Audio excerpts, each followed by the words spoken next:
जहां तक वक्फ की बात है तो ये ईमानदारी से एक प्रयास है जो कि भारत के संविधान के अनुरूप व्यवस्था को सुचारू रूप से चलाने के लिए, गरीब मुसलमान को उसका हक दिलाने के लिए। मैं सिर्फ एक बात पूछता हूं, वक्फ बोर्ड भारत का नहीं, दुनिया का सबसे अमीर वक्फ बोर्ड है। भारत का वक्फ बोर्ड दुनिया का सबसे अमीर, 39 लाख एकड़ जमीन है।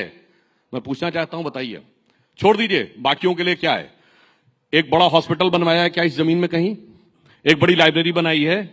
कोई मुस्लिम स्कॉलर्स के लिए बड़ी यूनिवर्सिटी बनाई है? गरीबों के लिए, यतीमों के लिए, बेवाओं के लिए कुछ बनाया है? बाकी तो छोड़ो, अरे मंदिरों में तो भंडारा चलता है, गुरुद्वारों में लंगर चलता है, किसी को मुफ्त में 2 टाइम का खाना भी मिलता है। राम जन्मभूमि 2.77 एकड़ लैंड, 3000 करोड़ रुपए की अब तक इनकम है, 400 करोड़ जीएसटी दे चुके हैं। 39 लाख एकड़ लैंड और इनकम 166 करोड़, सरकार को 0। अब आप उसके बाद समझ लीजिए कि उसके बाद भी ये कहते हैं कि कुछ देने के लिए जरूरत नहीं है, कुछ समझने के लिए जरूरत नहीं है। तो इसीलिए मैं कहना चाहता हूं, सिर्फ ये बता दें गरीब मुसलमानों के लिए किया क्या है। इमरान मसूद, प्रधानमंत्री भी राइजिंग भारत के मंच पे थे और प्रधानमंत्री ने जो बोला, उन्होंने बोला कि वक्फ से जुड़े बिल का संसद में पास होना सामाजिक न्याय की दिशा में लिया गया एक बड़ा कदम है। लेकिन ये डिबेट जो डिबेट है, मूल रूप से विपक्ष जो है वो अपीजमेंट की कर रहा है, विपक्ष तुष्टीकरण करना चाहता है। ये प्रधानमंत्री का कहना था कल इसी मंच से। देखिए, अभी आपने 2-3 मुद्दों पर बात की। मैं केवल, क्योंकि बहुत ज्यादा उस पर नहीं जाना चाहता, इतना जरूर कहूंगा कि राहुल जी ने जब उत्पादन आधारित अर्थव्यवस्था की बात की थी, तो उस उत्पादन आधारित अर्थव्यवस्था की बात इसलिए राहुल गांधी कर रहे थे कि जो अमेरिका का टैरिफ बढ़ाने के टैरिफ वाला हो रहा है और उससे हम परेशान हो रहे हैं, उससे हमें परेशान होने की जरूरत नहीं। भारत अपने आप में इतना बड़ा देश है कि हमें दूसरे के ऊपर निर्भरता कम से कम होनी चाहिए जी।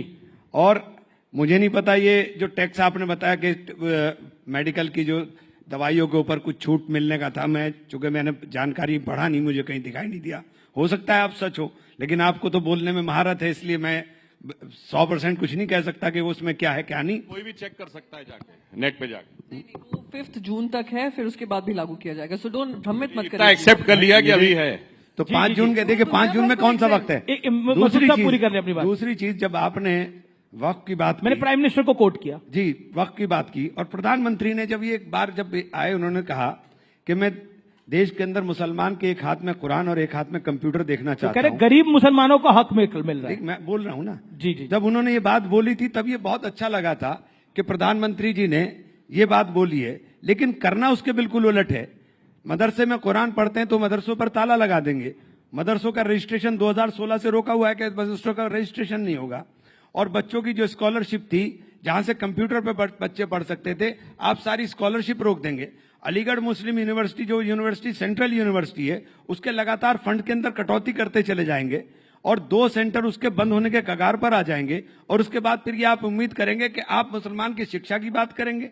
आपने वक्फ बोर्ड के लिए कहा, सबसे पहली बात, मैं चूंकि जेपीसी का मेंबर था, मेरे पास सूचना आई थी जेपीसी में कि हमारे पास 9 लाख एकड़ लैंड है, 9,44,000 एकड़ लैंड है। लेकिन वो 9,44,000 एकड़ लैंड पिछले 8 महीने के अंदर 39,000 एकड़ कैसे हो गई, ये समझ से बाहर है। और ये कौन सा आंकड़ा आया है, ये भी समझ से बाहर है। क्योंकि आप क्या बोल रहे हो, आपको यही नहीं पता है। आपकी सरकार ने 2021 में सुप्रीम कोर्ट में एफिडेविट देकर कहा कि हमने 100% प्रॉपर्टीज का डिजिटलाइजेशन करा लिया है, लेकिन जब आप जेपीसी के अंदर आते हैं तो कहते हैं नहीं कराया है। आप सुप्रीम कोर्ट में बोल कर आए हो, और सुप्रीम कोर्ट में आपने कहा है, हमारे किरण रिजिजू साहब पार्लियामेंट में स्टेटमेंट देते हैं कि 4,99,000 से लगभग दुगनी प्रॉपर्टी हो गई।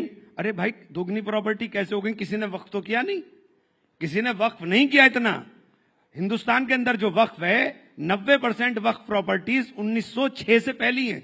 1906 डेट किस लिए कोट कर रहा हूं कि 1906 के बाद ये तो देश की संसद भी किसी ने वक्फ की बोल दी। प्रयागराज में जहां महाकुंभ हो रहा था उसको भी वक्फ पे का बोल दिया। मुझे अब बोलने का मौका दीजिए। जी जी, 20 सेकंड। जब पार्लियामेंट में आप बोलते हो, पार्लियामेंट में आप बोलते हो कि पार्लियामेंट भी वक्फ का ना, मैं नहीं बोलता, क्लेम किया हाँ गया। क्लेम किया। एक मिनट, बदरुद्दीन अजमल ने क्लेम एक मिनट। बदरुद्दीन अजमल कोई मुसलमान इस्लामिक वो थोड़े ही हो गए कि बदरुद्दीन अजमल किस हैसियत से वो क्लेम कर देंगे। बदरुद्दीन अजमल ने अगर प्रॉपर्टी वक्फ की है तो बदरुद्दीन अजमल क्लेम कर सकते हैं। बदरुद्दीन अजमल की हैसियत नहीं है कि बदरुद्दीन अजमल क्लेम कर देंगे।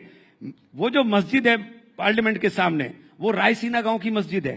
1911 में जब लुटियन जोन बनाने की बात हुई, जब लुटियंस बनाने की बात हुई, तो इन 123 प्रॉपर्टी जिसका बार बार पार्लियामेंट में बार बार जिक्र हुआ कि हम एक तरफ आप बोलते हैं, एक सेकंड सर, एक तरफ आप बोलते हैं मस्जिद नहीं कब्जाएंगे, दरगाह नहीं कब्जाएंगे, ईदगाह नहीं कब्जाएंगे, कब्रिस्तान नहीं कब्जाएंगे, लेकिन 123 प्रॉपर्टी का बार बार जिक्र करेंगे पार्लियामेंट में। उस 123 प्रॉपर्टी में 123 की 123 प्रॉपर्टी ये 4 ही हैं जो अंग्रेजों से झगड़े के बाद 1913 के अंदर वक्त को दी गई। ठीक है, ये वही प्रियंका भी बोल रहे हैं, फिर उसके बाद सुधांशु जी आप एक साथ आंसर दीजिएगा। असल में आपने इतना वाइड क्वेश्चन था, उसे बहुत शॉर्ट में हो नहीं रहा मुझसे। आप पूरा अगर कर लेंगे बाकी टाइम मैं आपको, बाकी टाइम आप मुझसे ले लीजिएगा, लेकिन इसे पूरा हो हाँ बिल्कुल बिल्कुल बिल्कुल बिल्कुल। तो ये जब प्रधानमंत्री जी ने कहा कि हमने ये गरीब मुसलमानों के लिए, पसमंदा मुसलमानों के लिए, आप इसमें मुझे ये मेरे पास कानून रखा हुआ है, इसमें एक जगह बता दिए पसमंदा मुसलमानों के लिए कुछ करने का किया हो। महिलाओं को दो महिलाओं को इन्होंने मेंबर बनाने की बात करी। 2 महिलाएं पहले भी मेंबर बनती थी, पहले भी वक्फ बोर्ड डिमांड की। एक बात से पूरी तरह से सहमत हूं कि वक्फ बोर्ड की इतनी भारी प्रॉपर्टी होने के बावजूद हम भिखारी क्यों हैं?